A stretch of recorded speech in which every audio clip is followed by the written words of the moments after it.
if I told you that at one time, someone thought it was a really good idea to make one of the most niche airlines I have ever seen in my life? It would have been known as the Lord's Airline.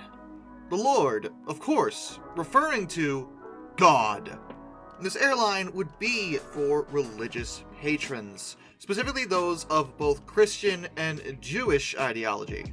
Now, as nice as it is to offer a faith-based service, which I suppose can work in certain avenues, this whole thing quite literally never got off the ground.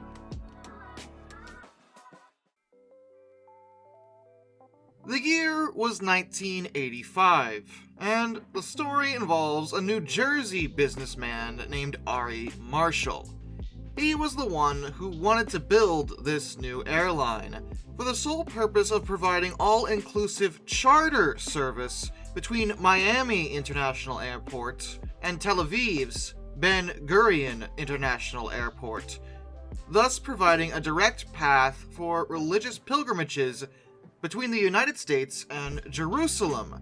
And Marshall was really behind his idea, obviously. He felt strongly that there should be a religious airline. As he put it, the Russians have their airline, the British have one, so does Playboy. So why shouldn't the Lord have an airline all his own? Which, okay, Marshall, I guess, but from the get-go, you have a business model that really alienates a lot of people. There are many in the United States that either A, aren't interested in a religious pilgrimage, or B, aren't even of the two religions that you are catering to. Like I already said, he was limiting the airline to Christianity and Judaism. And there are plenty of other religions in the world that plenty of other airlines, of course, cater to because, well, they don't limit themselves to just one. Running an airline is already a very expensive thing. You need to get as many people as possible in the door. If you make it exclusive based off of religion, that kind of does make it so that it may not make nearly as much money. It's just kind of the way it works. Plus, the flight itself was planned to kind of limit itself compared to other airlines at the time. They would fly 3 times a week between Florida and Israel. Which, to be fair, that part of it actually wasn't bad because at the time there was not a direct flight between the US and Israel. Passengers had to get a connecting flight, so having a route that no one else had was good, but the flights, like I said, were limiting. There was a no alcohol policy, and in place of in-flight magazines, there would be Bibles and Torahs. They would offer in-flight movies, but only religious in-flight movies would be shown, and every single seatback would have a plaque with the 10 Commandments on it. As if someone who wanted to actually fly on this airline wouldn't already have the 10 Commandments memorized. I mean, honestly, if you are the kind of person that wants to be on a flight like this, you know what those are. I'm just saying. At least I would hope so. There would also be in-flight religious classes catered to children, and 1/4 of the ticket sales would actually be earmarked for missionary work. But in order to get an airline off the ground, quite literally, you require, a plane? Ideally more than one, and they did manage to find one that they could get for a fairly reasonable price. They bought a single DC-8 airliner, registration number N893AF. And the reason they got it so cheap is that by that point the DC-8s were being phased out. They were older planes. They'd actually stopped being manufactured back in 1972, so they've been out of production for over 10 years at that point. And while they are still seen sometimes for use in cargo service, other airlines have long since stopped using them, and it just seemed like a really weird choice for a fledgling airline, and it was kind of a sign that Marshall may not have had that much money to really get this thing going. Like from the get-go, if you have to go to the bargain bin for the plane for your airline, that's a red flag as far as I'm concerned. And believe me, it didn't help that when they tried to go about making the modifications to the plane that Marshall wanted, the FAA didn't really like that.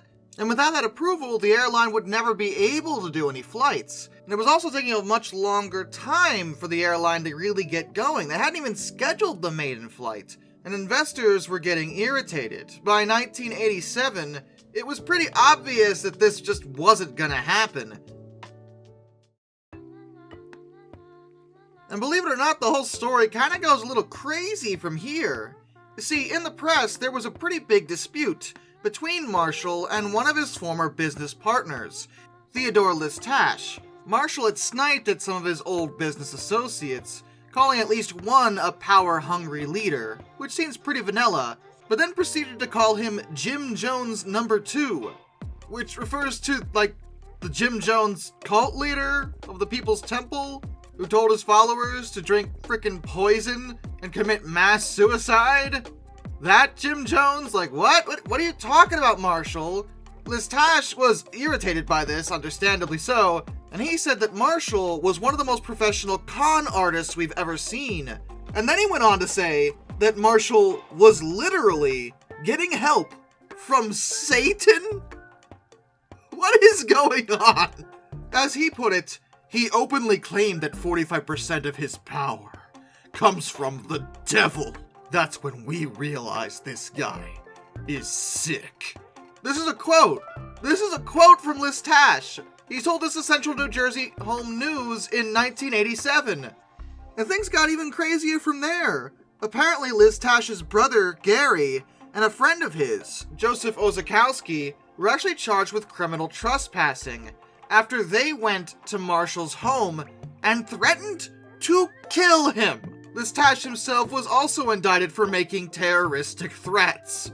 You guys all realize that you were trying to make an airline for, like, God? I just feel like, personally, Jesus would not approve of any of what y'all are doing right now in response to the whole situation. I mean, I get you're frustrated that the airline didn't get off the ground, but I mean, you couldn't get FAA certified. That seems more like a planning issue rather than anyone trying to scam somebody else. I just think y'all need to chill. But in the middle of all this madness, the whole plan went belly up, as the Lord's Airline ran out of money before they even got their first plane off the ground. Today, however, the route that was actually planned to be used by the airline is actually utilized by another airline, El Al, which is an Israeli flag carrier. They do offer direct service between Tel Aviv and Miami, and it's proven to be a very lucrative route, as there is high demand for passengers going in both directions, showing that had the Lord's Airline actually managed to get themselves together, it might have actually generated a profit. But because Marshall insisted on a bunch of modifications the FAA wasn't comfortable with, they never got the chance, and the rest, well, was a whole bunch of nonsense, frankly. And with that, a special thank you to all my underwater train finders, Some Dude 267, Orange Glass, Benjamin Owens, Panzer Kitsune 131-232, Josh Johnson, Metal for Life Guy, Anzac A1, Arthur Roy, Tommy Rossini, Lord Captain Von Thrust III, Brian, Jack Carson's Railway Videos, Hayden DeGrow, Master of None, Lord Hot 444, Mark Holding, Murder Drone Stall, A Person 723, DM Tribal Typhoon, Alfonso Lapuche, Royal Hudson 2860, Isurfer 1405, Charles Kwiatkowski, Matthew Wolf, Mr. Sleepy, Matt Weaver, Alaric Jaspers, Tom Red Lion, Ennis Productions 8104, Hannah Bird, Hendrick Motorsports Fan 5, Wheeljack 8401, Rescues Greyhounds, Dr. Racer 78, The Baxter, Caleb Crosswhite, Ohio Trucker 1, Joshua Long, Andrew Bowen, and Prez Drenton. Till next time, this is Darkness, and to bid you all a fond farewell.